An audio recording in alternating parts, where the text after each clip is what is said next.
On the evening of November 14, 2015, under the bright stadium lights of a small-town Kentucky football game, a 7-year-old girl in a cheerleading uniform vanished into the darkness. Within 30 minutes, her body would be discovered in a creek behind the bleachers. And the person responsible? He was standing right there in the crowd, just another parent watching his own kids play.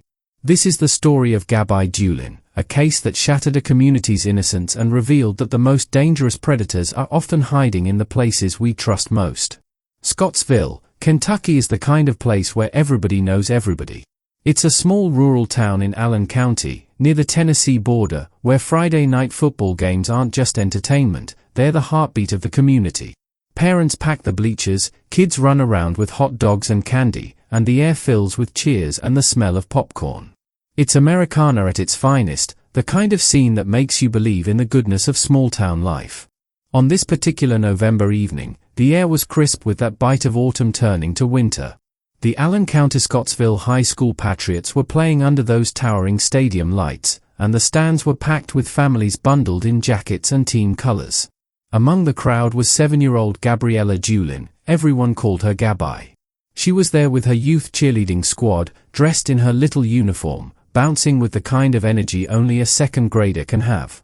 She was there to support her older brother Alec, who was out on that field giving it everything he had. Gabbi was born on December 26, 2007, the day after Christmas, a gift that came a day late, her parents used to joke. She was a bright spot in the Doolin family, the kind of kid who loved everybody and assumed everybody loved her back. Her mother Amy would later describe her as sweet and loving, a child who gravitated toward bright colors because they matched her personality. She dreamed of being a cheerleader, and on this night, she was living that dream, practicing her moves on the sidelines and cheering with her friends. But there was someone else at that game. Someone who blended into the crowd just as easily as any other parent. Timothy Wayne Madden was 38 years old, married with 5 children of his own. He'd been at plenty of these games before, always there to support his kids' activities. His father-in-law would later describe him as the most lovingest fella that you could ever see. To anyone watching, he was just another dad in the stands, maybe tired from a long week of work, maybe chatting with other parents about plays and passes. Nothing about him screamed danger. Nothing about him suggested that behind his ordinary face lurked something monstrous. Around 6:30 that evening, as the game reached its peak excitement, Gabbi was doing what kids do, she was playing. She and some friends had started a game of hide-and-seek near the bathrooms, that innocent childhood game where you cover your eyes and count to 20 while your friends scatter and giggle in their hiding spots. Gabbi had been chosen to be it. She was supposed to go find them. But at approximately 6:50 p.m., when those friends came out of their hiding places expecting to be found, Gabbi wasn't there. At first, nobody panicked. Kids wander off. They get distracted. Maybe she'd gone back to find her mom or grabbed a snack from the concession stand. But when her friends approached Amy Doolin asking if she'd seen Gabbi, something cold settled in that mother's chest. Amy immediately began searching, walking through the stands, checking the bathrooms, calling Gabbi's name. Her voice joined by Brian, Gabbi's father, both of them growing more frantic with each passing minute. They made announcements over the PA system. Has anyone seen a little girl in a cheerleading uniform? 7 years old, brown hair, bright smile. The game continued, but now a different kind of tension rippled through the crowd. 40 minutes. That's how long it took for the world to shatter. At approximately 8:10 p.m., searchers found Gabbi's body in a creek roughly 400 yards behind the football stadium. It was a wooded area, isolated and dark, the kind of place where the stadium lights don't quite reach. She was lying face down in shallow water, partially clothed, one of her little boots missing, found about 20 feet away as if it had been kicked off in struggle or pulled off in violence. The moment they found her, everything stopped. The game. The cheering. The normalcy. All of it just stopped. What happened to Gabbi in those 40 minutes was unspeakable. The autopsy would later reveal that she died from manual strangulation and drowning. Someone had wrapped their hands around that little girl's neck and squeezed until her life left her body, then held her face down in the water to make sure she never took another breath. But that wasn't even the worst of it. Evidence showed that before she died, Gabbi had been sexually assaulted and sodomized. This wasn't a crime of opportunity that went wrong. This wasn't an accident. This was a predator who had hunted a child in a crowd of hundreds, isolated her, violated her, and killed her to ensure she could never tell what he'd done. At the crime scene, investigators found blood smears on leaves and vegetation. They found biological evidence, semen, DNA, the microscopic breadcrumbs that a killer always leaves behind no matter how careful he thinks he's being. They photographed everything, bagged every fiber, every hair, every drop. Because whoever did this had just committed one of the most heinous crimes Kentucky had seen in years, and he wasn't going to get away with it.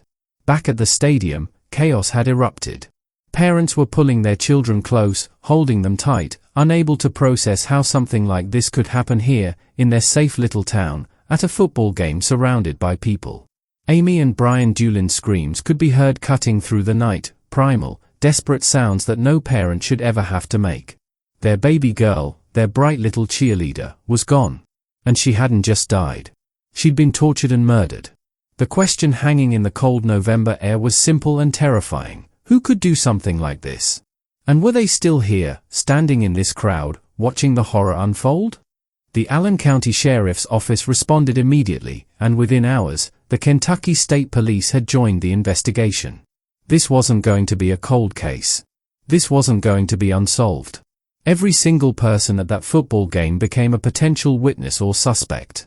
Investigators began the painstaking process of interviewing everyone: parents, students, coaches, staff, vendors. Who did you see? Where were you? Did you notice anything unusual? But there was something else working in the investigators' favor: science. DNA analysis has revolutionized criminal investigations, and in this case, it would prove to be the absolute game changer.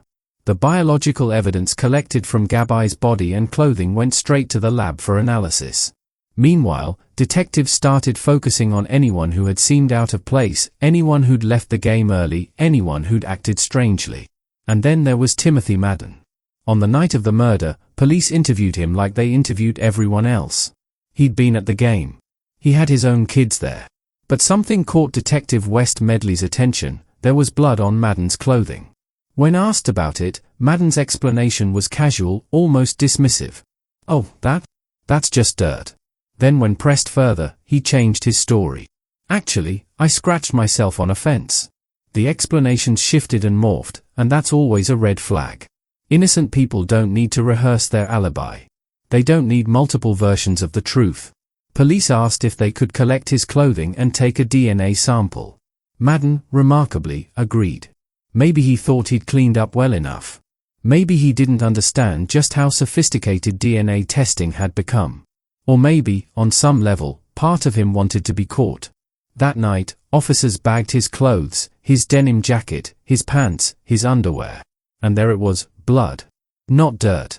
Not a scratch from a fence. Blood. The DNA lab worked around the clock, and when the results came back, they were damning. The semen found on Gabbi's body matched Timothy Madden's DNA profile. The blood on his clothing matched Gabbi's DNA. They even found pink fibers in Madden's bathtub at home, fibers consistent with what Gabbi had been wearing, suggesting he'd tried to wash away the evidence as soon as he got home. The science didn't lie. The science never lies. But here's what made it even more chilling: Madden knew the Doolin family. He'd claimed to be friends with Brian, Gabbi's father. He'd been to these games before, watching his own children play, probably seeing Gabbi cheerleading on the sidelines week after week. Had he been watching her? Planning? Or was this an impulse that overtook him in that moment when he saw a little girl walking alone toward those bathrooms? 6 days after Gabbi's murder, on November 20th, 2015, police arrested Timothy Madden and charged him with murder, kidnapping, first-degree rape, and first-degree sodomy. His father-in-law spoke to the media, insisting on his innocence, saying the charges were impossible. Madden himself gave a jailhouse interview claiming he was being framed, that anyone who knew him could vouch for his character. But the DNA evidence was sitting in evidence bags, and it told a very different story than the one Madden was trying to sell. The Commonwealth of Kentucky announced they would seek the death penalty. This was a capital murder case involving the rape and murder of a child. If any case deserved the ultimate punishment, this was it. But capital cases take time.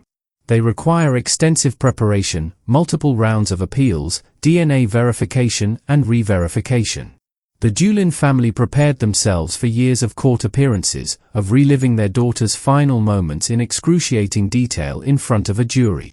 Madden's defense team changed multiple times over the next 4 years.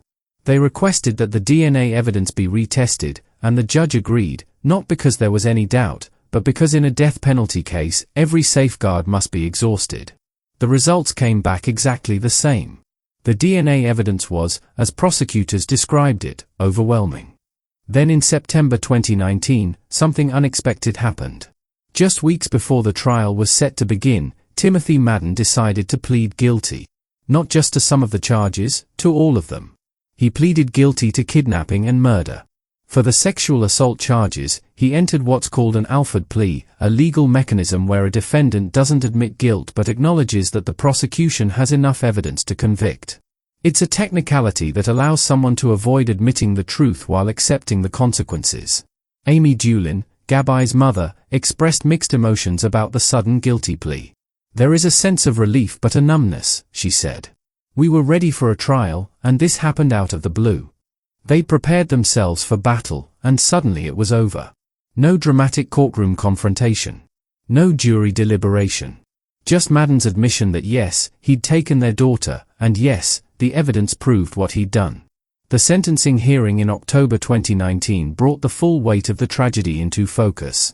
Amy delivered a victim impact statement that cut to the bone. "Because of you we lost our baby girl. Our boys lost their sister before she was even 8 years old. You took her from us." Brian Doolin's rage was so intense that bailiffs had to physically restrain him when he lunged toward Madden, demanding that the monster look at his wife, listen to what he'd done to their family. Timothy Madden was sentenced to life in prison without the possibility of parole. He's currently serving that sentence at the North Point Training Center near Danville, Kentucky. He'll die behind bars, and no one will mourn him. But the real tragedy extends far beyond one man's imprisonment. The Doolin family marriage couldn't survive the weight of their grief. Amy and Brian eventually divorced, another casualty of the trauma. The community of Scottsville lost something too, that innocence, that belief that their small town was somehow immune to the horrors that plague bigger cities. 10 years later, on November 14, 2025, Allen County held a remembrance ceremony at the very school where Gabbi was killed. The U.S. Secret Service hosted Operation Angel Summit, a day-long program aimed at preventing child exploitation. Amy Graves, she'd remarried and taken a new last name, addressed hundreds of students in the auditorium. An empty chair sat on the stage with an age-progressed photo showing what Gabbi would look like now at 17 years old. A teenager. Maybe thinking about college. Maybe still cheerleading. Maybe in love for the first time.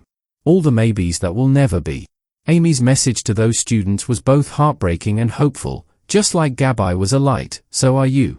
Don't let your light be extinguished. She'd taken her daughter's tragedy and transformed it into a mission, to protect other children, to educate communities, to ensure that Gabbi's death meant something beyond just another true crime story. Because here's the uncomfortable truth that the Gabbi Doolin case forces us to confront: predators don't always look like monsters.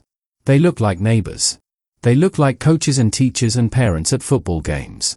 They integrate into communities, they build trust, and they exploit the very security that trust creates. Timothy Madden was a father. He was married. He attended his kids' events. And one November night, he saw an opportunity and took it, shattering not just one family but an entire community's sense of safety. Gabbi Doolin should be 17 years old right now, probably worrying about finals or homecoming dresses or which college she wants to attend. Instead, she's forever 7, frozen in time, that bright little cheerleader who loved everybody and never got the chance to see who she might have become. Her story is a reminder that vigilance isn't paranoia, that stranger danger is an outdated concept in a world where danger often wears a familiar face, and that sometimes the darkness finds us even in the places we think are safest, under the Friday night lights, surrounded by our neighbors, in our own small towns where nothing bad is supposed to happen. But it did happen. And we have to remember why.